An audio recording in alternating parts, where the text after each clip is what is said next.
Be me, feminine, living with parents while finishing school. Mom is the most based woman I've ever met in my life. Like genuinely red-pilled, shit posts on 4chan, sends me edgy memes at 3 a.m.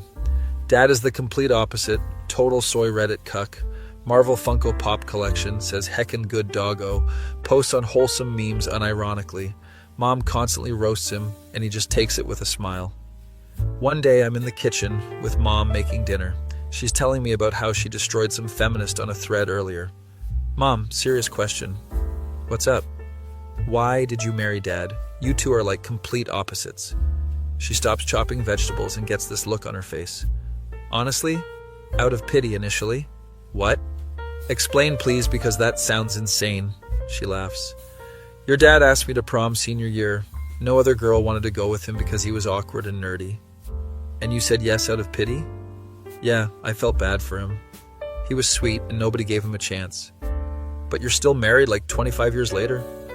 Because somewhere along the way, I actually fell in love with him. He's genuine, kind, and he puts up with my shit. Dad walks in right then. Are you telling the pity prom story again? Just explaining to our daughter why I settled for you. Dad kisses her cheek. And I'm grateful every day that you did. Mom tries to look annoyed, but she's smiling. It's weird, but kind of sweet in a dysfunctional way. Fast forward a few months, I match with a guy on a dating app. Let's call him Connor. He works in trades, electrician specifically, makes good money. Conservative values, traditional mindset, actually has his life together. We've been talking for a few weeks and I really like him. Decide it's time for him to meet my parents. I warn him beforehand. My mom is extremely based and will probably test you. My dad is a soy boy who collects Marvel toys. Your mom sounds cool and your dad sounds interesting. Interesting is one way to put it. The day comes and I'm nervous as hell. Connor shows up in a nice button-up shirt and jeans, brings flowers for mom and a 6-pack of craft beer for dad. Smart man, came prepared. We walk in and mom is already sizing him up like a predator. So you're the electrician my daughter won't shut up about. Yes, ma'am. Nice to meet you. I've heard a lot about you too. I'm sure you have. What's your opinion on modern feminism? Oh God, she's starting already. Connor doesn't even hesitate. I think third wave feminism has done more harm than good to actual equality. First and second wave had valid points though. Mom's eyes light up. Go on. A lot of modern feminism isn't about equality anymore. It's about superiority and victimhood. Real equality means equal responsibility too. Mom looks at me. I like him already. He stays. That was easier than expected. Dad comes in from his home office where he was probably on Reddit. Hi, I'm Dan. Nice to meet you, Connor. They shake hands, and Dad looks immediately concerned. Connor has a firm handshake and calloused hands from actual work. Dad's handshake is limp like a dead fish. We all sit down for dinner that Mom prepared. Conversation is flowing, mostly between Connor and Mom. They're discussing politics, culture, economics, everything. Dad is just kind of sitting there eating and occasionally nodding. So Connor, what do you think about the current political climate? Dad asks. I think both parties are corrupt, but conservatives at least pretend to care about traditional values. Dad looks uncomfortable. Well, I think we need more progressive policies to help people. Help people or enable them? There's a difference. Dad opens his mouth, but nothing comes out. Mom is trying not to laugh into her wine glass. Dan, he's got a point, and you know it. I just think we should be more compassionate, Dad says weakly. Compassion without accountability isn't compassion, it's enabling, Connor responds. I can see Dad is slightly intimidated, but also can't really argue. After dinner, Mom pulls me aside in the kitchen while Dad and Connor are in the living room. I approve. He's got a spine and he's not afraid to speak his mind. You really like him? More than like, I think he's good for you. He won't let you get away with bullshit, and he has his life together. What about Dad? He seemed concerned. Your dad is concerned because Connor is everything he's not. He'll come around. We go back to the living room and Dad is showing Connor his Funko Pop collection. Connor is being polite, but I can tell he thinks it's ridiculous. I never understood the appeal of these things, Connor says honestly. Dad looks hurt. They're collectibles and some are valuable. If you say so. I prefer to invest in tools and skills. Mom is loving every second of this. Over the next few months, Connor and I get more serious. We're talking about future plans, kids, marriage, the whole thing. He's met my parents a few more times. Mom and Connor get along amazingly. They text memes to each other. Dad is still kind of standoffish and concerned. One day I asked Dad directly, "Why don't you like Connor?" "I do like him. I'm just worried." "Worried about what?" "That he's too traditional, too conservative. What if he tries to control you?" "Dad, he respects me more than any guy I've dated. He just has standards and values. I just want you to be happy and safe." I am both of those things with him. Dad doesn't look convinced, but he hugs me. A few weeks later, Connor proposes to me at the beach at sunset. "It's perfect," I cry. I say yes, obviously. We tell my parents the next day. Mom is thrilled. Finally, I was wondering when he'd ask. Dad congratulates us, but I can see the concern in his eyes. Wedding planning begins and it's chaos. Mom helps me pick out a traditional white dress, none of that modern, colorful nonsense. Connor and I decide on a church wedding with a reception at a nice venue. Dad is paying for most of it because that's tradition, and he agreed. Connor insists on paying for the honeymoon, though. During planning, Connor asks Dad to help him with something. "Dan, I need help setting up the reception sound system. You're good with tech, right?" Dad perks up. "Yeah, I can help with that." They spend an entire Saturday together setting up equipment. I don't know what happened that day, but they come back different. Dad seems more relaxed around Connor. Connor seems to have more respect for Dad. I ask Connor about it later. "What happened with you and my dad?" "We just talked while working. He's not as bad as I thought. He's just wired differently." "What did you talk about?" "Life, marriage, you mostly. He really loves you and your mom. He's just not good at expressing it traditionally." "Did he give you the dad talk?" "Sort of. He said if I ever hurt you, your mom will kill me and he'll help hide the body." I laugh because that sounds exactly like something Dad would say. Wedding day arrives and I'm a nervous wreck. Mom helps me get ready, doing my makeup and hair. "You look beautiful, sweetie. Connor is a lucky man." "Thanks, Mom, for everything. Don't get emotional yet, you'll ruin your makeup." Dad comes in to walk me down the aisle. He's in a nice suit, actually looks put together for once. "You look handsome, Dad. You look perfect. Are you sure about this?" "I've never been more sure of anything in my life." He takes a deep breath. "Okay then, let's go get you married." We walk down the aisle and I see Connor waiting at the altar. He's in a sharp navy suit, looking nervous and excited. When he sees me, his face lights up completely. The ceremony is beautiful. Traditional vows, nothing modern or weird. We exchange rings and the officiant pronounces us husband and wife. Connor kisses me and everyone applauds. Reception is at a nice venue with good food and open bar. Mom gives a speech about how she knew Connor was the one from the moment she interrogated him. Everyone laughs. Dad gives a speech and he's actually crying. I wasn't sure about Connor at first. He's not like me, he's stronger, more capable, more traditionally masculine. But watching them together, I realized that's exactly what my daughter needs. Someone who will challenge her, protect her, and love her unconditionally. "Connor, take care of my little girl. And remember what I said about your mother-in-law." More laughter. Connor and Dad hug it out, and I'm trying not to cry and ruin my makeup. Later in the reception, I see Dad and Connor talking and laughing together. They're discussing something about sports and tools. Mom comes up next to me. "Look at that. Your soy boy father made a friend." I can't believe they're actually bonding. Connor is good for him too. He needs a male friend who isn't on Reddit all day. "Mom, be nice." I am being nice. I said friend, didn't I? The reception goes late into the night. Connor and I do our first dance to a classic song, Nothing. Modern or ironic. We cut the cake, toss the bouquet, all the traditional stuff. My cousin catches the bouquet and immediately looks terrified. Connor and I say goodbye to everyone and head out. We're going to Italy for our honeymoon. 2 weeks of just us. On the plane, Connor holds my hand. "Your family is interesting." That's a polite way of putting it. "Your mom is hilarious and your dad grew on me. I noticed you two bonding at the reception." He's a good guy, just different from what I'm used to. He loves you and your mom in his own way. I'm glad you see that now. Besides, any man who can handle your mom for over 20 years deserves respect. I laugh because he's absolutely right. Honeymoon in Italy is perfect, romantic, everything I dreamed of. We eat amazing food, see historical sights, make lots of memories. Connor's the perfect husband already, attentive and caring. We come back home and start our married life together. Bought a house a few months before the wedding, been fixing it up. Connor does most of the work himself because he's handy like that. I handle the decorating and making it feel like home. Mom and Dad come over for dinner once a week now.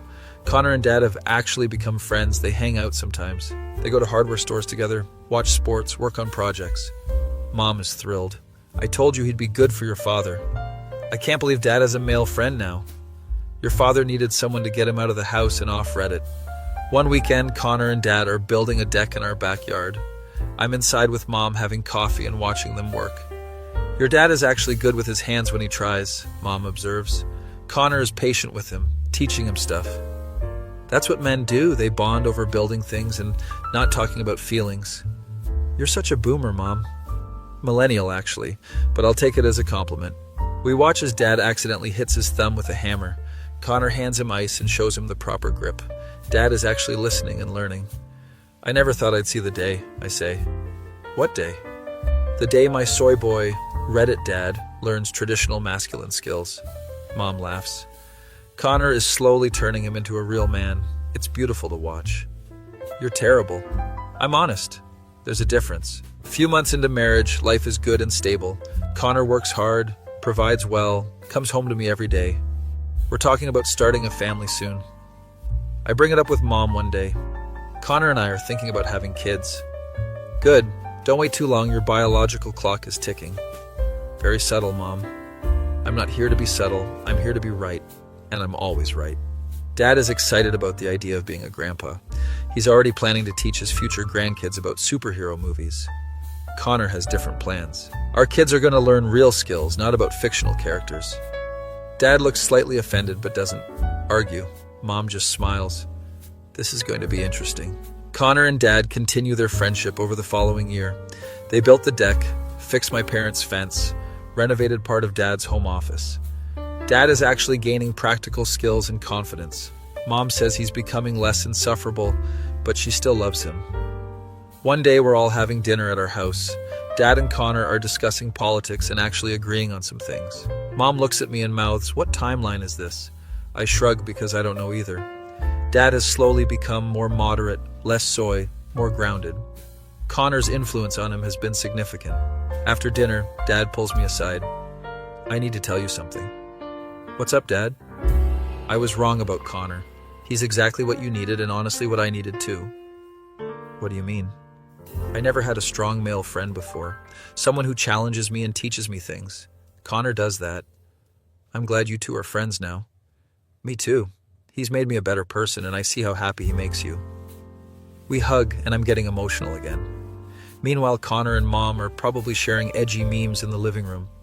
Later that night, Connor and I are in bed talking. "Your dad thanked me today." "For what?" "For being his friend and for marrying you. He said I make both of you happy." "You do make me happy, incredibly happy." "Good, because you make me happy too. Even with your crazy-based mom and reformed soy dad." I laugh and cuddle closer to him. Life is weird but good. My based red-pilled 4chan shitposter mom married my soy Reddit dad out of pity, and somehow it worked. I married a traditional conservative electrician, and my dad was concerned, but now they're best friends. Maybe the lesson here is that people can surprise you. Or maybe it's that love and friendship can bridge seemingly impossible gaps.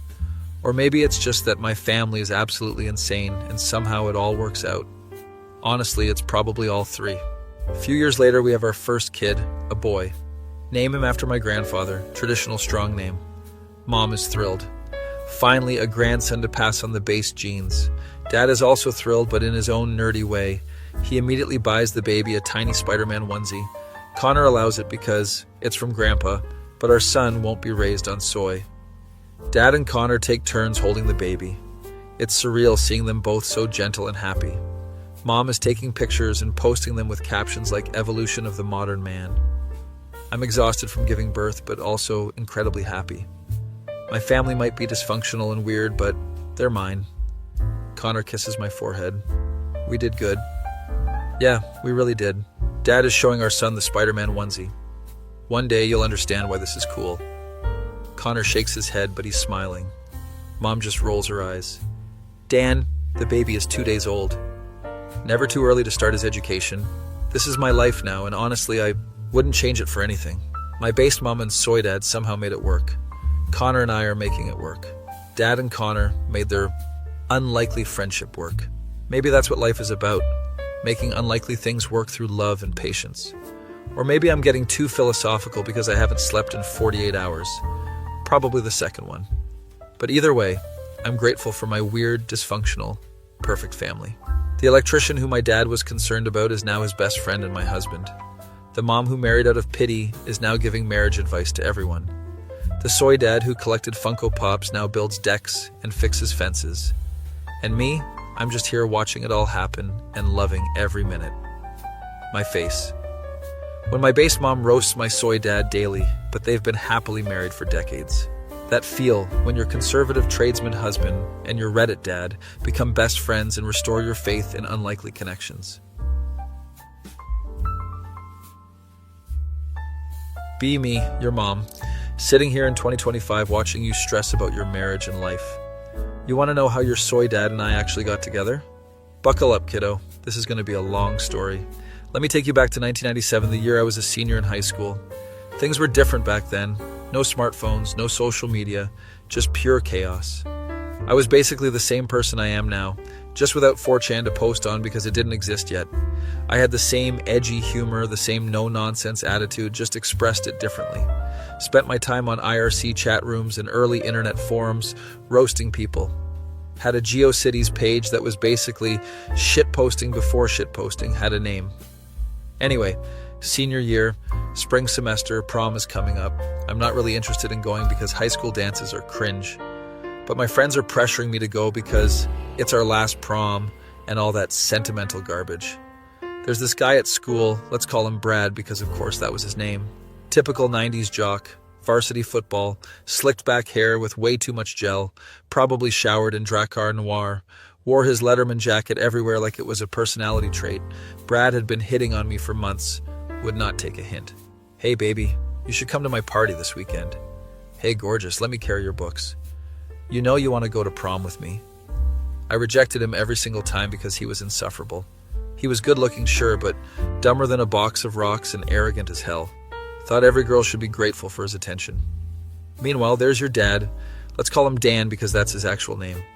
Dan was a nerdy kid, into comic books, Star Wars, science fiction, the whole 9 yards. Spent lunch period in the computer lab messing around on Netscape Navigator. He was on early internet forums talking about X-Files theories and debating which Star Trek captain was best. Had a collection of comic books in his locker that he was very protective of. Wore glasses that were way too big for his face. Had terrible fashion sense even for the 90s. I'm talking about button-up shirts with patterns that hurt your eyes and khakis that were too short. But he was genuinely nice, like actually kind to people without expecting anything back. We had English class together, and he always had interesting takes on the books we read. Never hit on me, never tried to impress me, just existed in his own nerdy bubble. One day in April, about 6 weeks before prom, I'm at my locker. Brad comes up with his posse of jock friends. So have you reconsidered prom yet? I'm the best option you're going to get. I'd rather stay home and watch paint dry than go anywhere with you. His friends all go, oh, like it's a WWE match. Brad gets embarrassed. Whatever, you're not even that hot anyway. I was doing you a favor. Sure you were. That's why you've asked me out 12 times. Now leave me alone. He walks away muttering about how I'm a bitch and I'll regret it. Spoiler alert, I never regretted it even a little bit. Your dad witnessed this entire exchange from down the hall.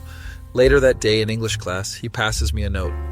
Yes, we passed physical notes on paper like cavemen. It was a different time. The note says, that was the funniest thing I've seen all year. Brad's face was priceless. I write back, he deserved worse than that, honestly. We start passing notes back and forth during class. Turns out your dad has a pretty good sense of humor when he's not being awkward. He's also smart, like actually intelligent, not just memorizing facts for tests. Over the next few weeks, we become kind of friends. Sit together at lunch sometimes, talk about music and movies and books. He introduces me to some science fiction authors I'd never heard of. I introduce him to some punk music that wasn't mainstream yet. He's into weird stuff like Dune and Foundation. I'm into dystopian novels and cyberpunk. We bond over our shared love of Back to the Future movies. He does a pretty good Doc Brown impression. Great Scott! I do a decent Marty McFly. This is heavy. We quote the movies at each other constantly and it never gets old.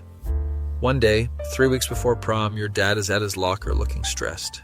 I walk up. What's wrong with you? Nothing, just thinking about prom. Are you going? No, nobody wants to go with me and I'm not going alone. He says it matter-of-factly, not like he's feeling sorry for himself, just stating reality. Why do you want to go if you think it's going to be lame? I don't really, but my mom keeps saying I'll regret it if I don't go. Something about memories and experiences. Moms always say stuff like that. Yeah, she's got this whole speech about how I need to be more social and put myself out there. I think about it for a second. I'm not going to prom either, don't have a date, and don't really care. But your dad is actually nice, and I enjoy hanging out with him. Fuck it, why not? I'll go with you. He looks at me like I just told him Santa is real. Wait, seriously? Yeah, why not? We're friends. It'll be less boring if we go together. Are you sure? I know I'm not exactly the most popular guy. I don't care about popularity. Most popular people are idiots anyway. You're actually interesting. His face lights up like a Christmas tree. Okay, yeah, that would be really cool. Thank you. Don't make it weird. It's just prom. Right, just prom. Cool, great, this is great. He's stammering and I realize he probably has a crush on me. Whatever, I can deal with that. News spreads fast in high school that your nerdy dad is going to prom with me. Brad is apparently pissed about it, tells people I have terrible taste. I tell him to cry about it and maybe examine why a nerd has better conversation skills than him. My friends are confused. Why are you going with Dan? You could get literally anyone. Because Dan is actually cool, once said. You get past the awkward exterior. Plus, he doesn't smell like an Abercrombie store exploded on him. They don't get it, but whatever. I don't need them to. Prom night arrives. It's May 1997. Your dad picks me up in his mom's minivan because, of course, he doesn't have his own car yet. He's wearing a rental tux that's slightly too big, and his hair is slicked back with gel.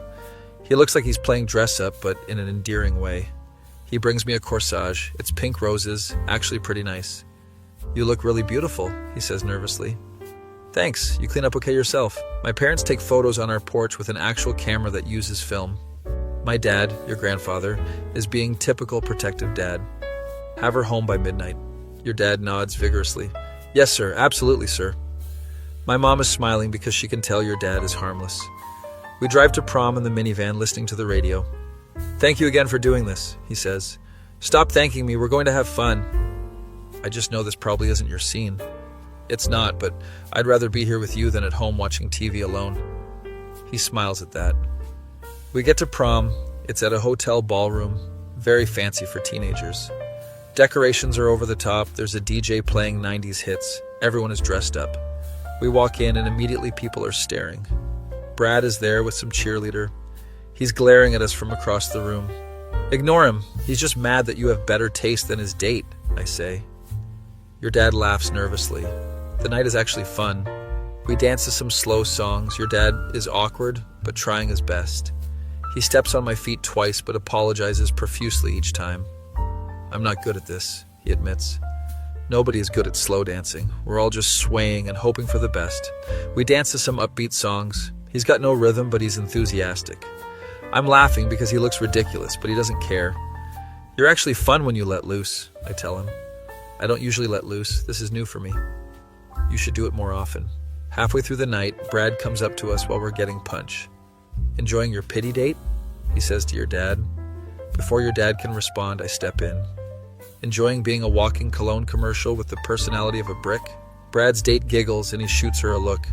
Whatever. You two deserve each other. A couple of losers. Better to be a loser with substance than a winner with nothing inside. Now go away, Brad. You're lowering the IQ in this corner of the room. He walks away fuming. Your dad is looking at me with awe. That was amazing. He's an idiot. Someone needs to tell him occasionally. Nobody ever stands up to him like that. Well, I'm not nobody. The rest of prom goes smoothly. After the dance ends around 11 p.m., we have an hour before curfew. Want to get food? Your dad asks. Always. We go to this 24-hour diner that all the kids go to after dances. Order burgers and milkshakes, sit in a booth talking for an hour. Conversation flows naturally. We're discussing everything from movies to philosophy to what we want to do after graduation. I'm probably going to study computer science, he says. The internet is going to be huge. I can feel it. You're probably right. I'm thinking sociology or maybe psychology. That fits you. You're good at reading people. Thanks, you're good at understanding systems and how things work. We're having a genuinely good conversation. Better than I've had with most people. He's smart and thoughtful and actually listens when I talk. Most guys just wait for their turn to speak, but he actually engages with what I'm saying. We talk about Back to the Future again because we're nerds. If you had a time machine, where would you go? He asks. Probably the future. I want to see how things turn out. You? Same. I want to see if my predictions about technology are right. What if you could go back and change something in your past? Honestly, nothing. Everything led me to tonight, and tonight has been really great. I feel something shift in my chest when he says that. This nerdy, awkward guy who got rejected by everyone just said the sweetest thing. Tonight has been great for me too, I admit. He smiles, and there's a moment where we just look at each other.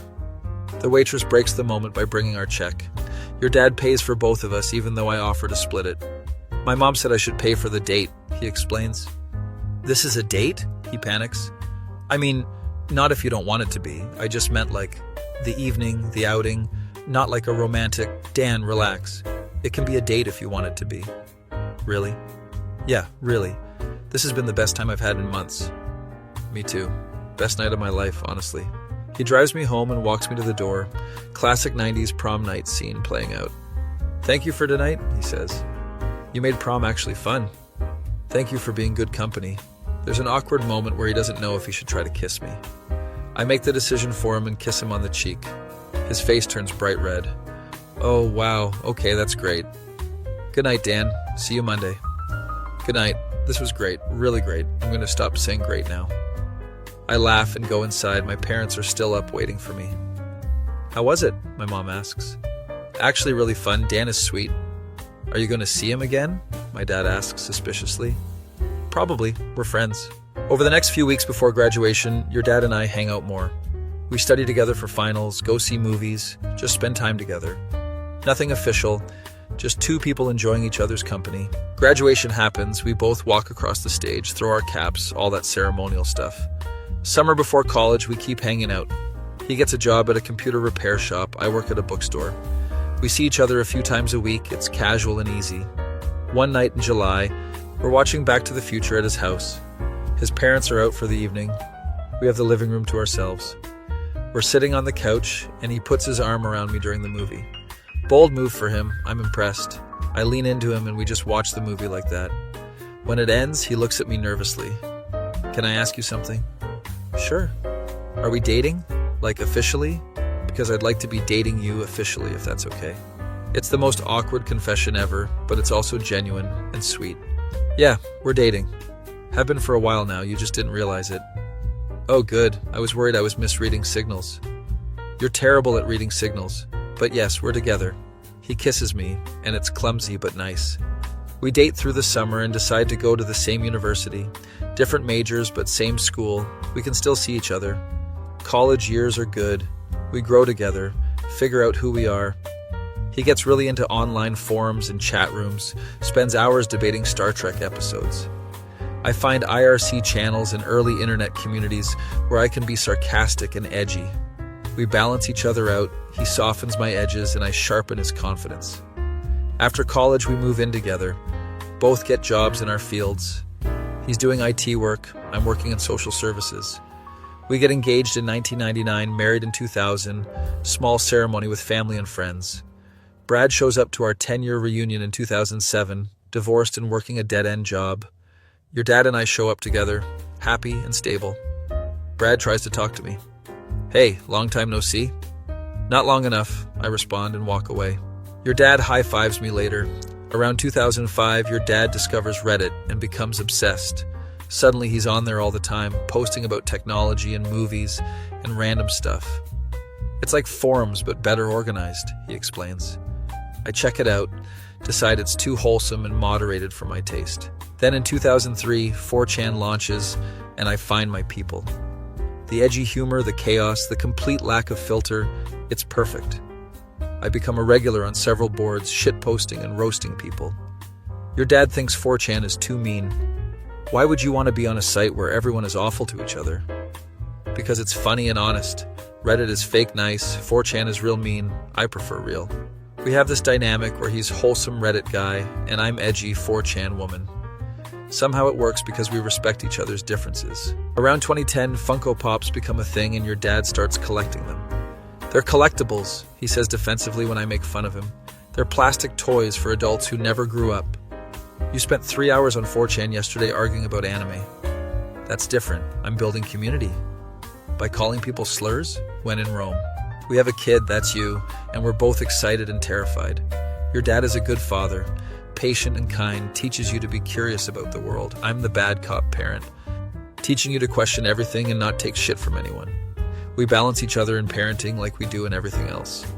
Marvel movies get huge in the 2010s with the MCU. Your dad is obsessed, sees every movie opening weekend, buys all the merchandise. I tease him relentlessly. You're a grown man watching superhero movies. You're a grown woman arguing with teenagers on 4chan. Touché. Over the years, he becomes more of what you'd call a soy boy, into wholesome content, progressive politics, compassionate to a fault. I become more of what you'd call based and red-pilled, edgy humor, traditional values in some ways, harsh but fair. We're complete opposites, but we love each other deeply.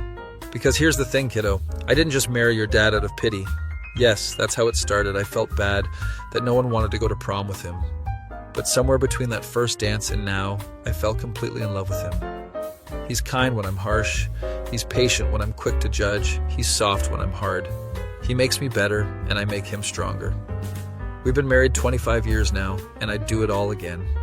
Every awkward moment, every difference of opinion, every debate about 4chan versus Reddit. Because at the end of the day, he's my person. The nerdy kid who wore glasses too big for his face and had no sense of style. The guy who talked about Star Trek theories and collected comic books. The man who became my husband and the father of my child. So when you ask me why I married your soy dad, the answer is complicated. It started with pity, turned into friendship, grew into love, and became partnership. He's not perfect, he's actually kind of ridiculous with his Marvel obsession and Reddit posts, but he's perfect for me. And honestly, seeing him bond with Connor has been beautiful. Watching your soy dad learn to build things and gain practical skills. Seeing him become friends with a traditionally masculine guy and not feel threatened.